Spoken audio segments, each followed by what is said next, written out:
but I'll come at this, I think, in a way of why I'm so excited about what we're trying to do today and how high the mountain is that we're attempting to climb, how difficult this is to do. So the way I sort of think of it is that we've had two generations of film narrative. First generation of film narrative were movies, and they're stories that are principally 2 to 2 hour, 2.5 hours, that are closed in, the beginning, middle, and an end, that were conceived and designed to be watched in a single sitting in a movie theater. The next generation of film narrative came along in the 1950s. There was television, and they were longer form, either serialized or episodic, and that were told in chunks of 13 or 26.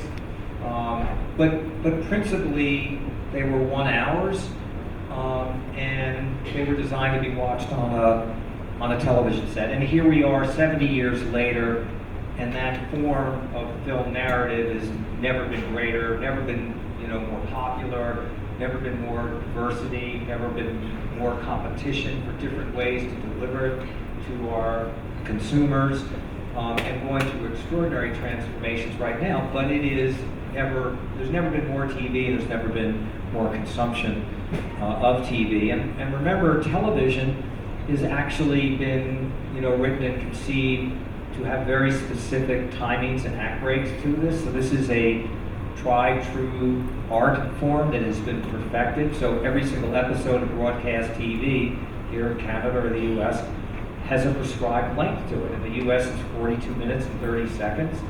And I don't know if that holds true here too, but it's not 42 minutes and 33 seconds one week and 42 minutes and 20 the next.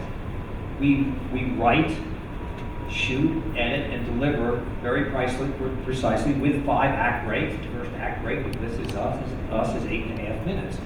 So telling stories that way, again, is something we've done for a very long time. What Quibi is doing is it's not really short form. We're actually taking those two sciences and now putting them together into what I think will be the third generation of film narrative. And what that means is stories that are 2 to 2.5 hours with chapters or act breaks that are 7 to 10 minutes long.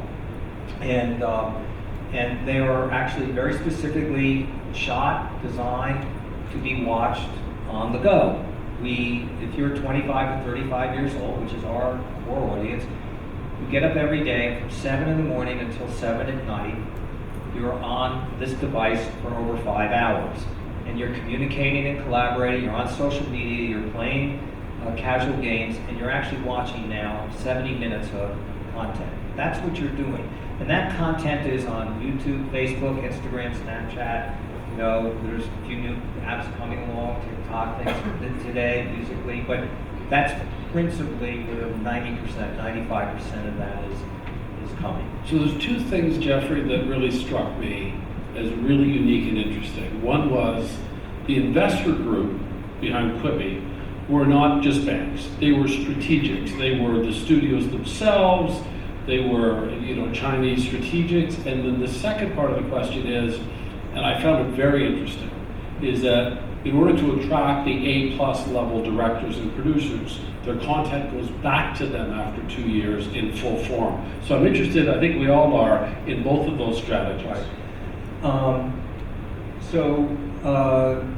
One last thing, and then I want to come to the studio partners and Sure. the economic model. Sure. So some people may have heard this analogy, but it's very helpful, so I do say it over and over again, because it's where the light bulb went off for me, and I think it helps others people sort of think about it. So there's another form of narrative, not film narrative, that actually has done this quite successfully, and that's novels. So a typical chapter in a typical novel is 30 to 40 pages long. And the reason for that is that for all of us, when we read about a page a minute, and after 30 minutes your eyes get tired. So editors have been saying to their authors, literally, for many, many, many centuries, you don't want someone to stop in the middle of a chapter. Don't write them longer than this. I've yet to meet that author who thinks that's a good idea, that they want us to stop in the middle of a chapter. So putting aside that guy, Charles Dickens, in 1830, There are two authors 20 years ago who in particular got my attention and one that nailed it. So James Patterson.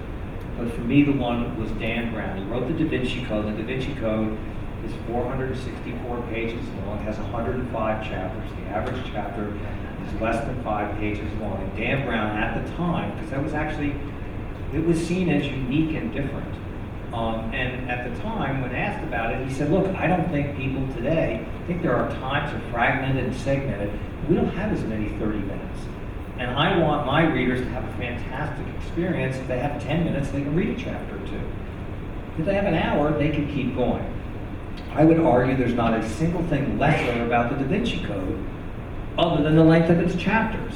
And so what he did for a novel is what we're doing for movies. And that's kind of, so now go on to your next question, which is the studios. For the first time, I actually think it's the first time in our industry's history, every media company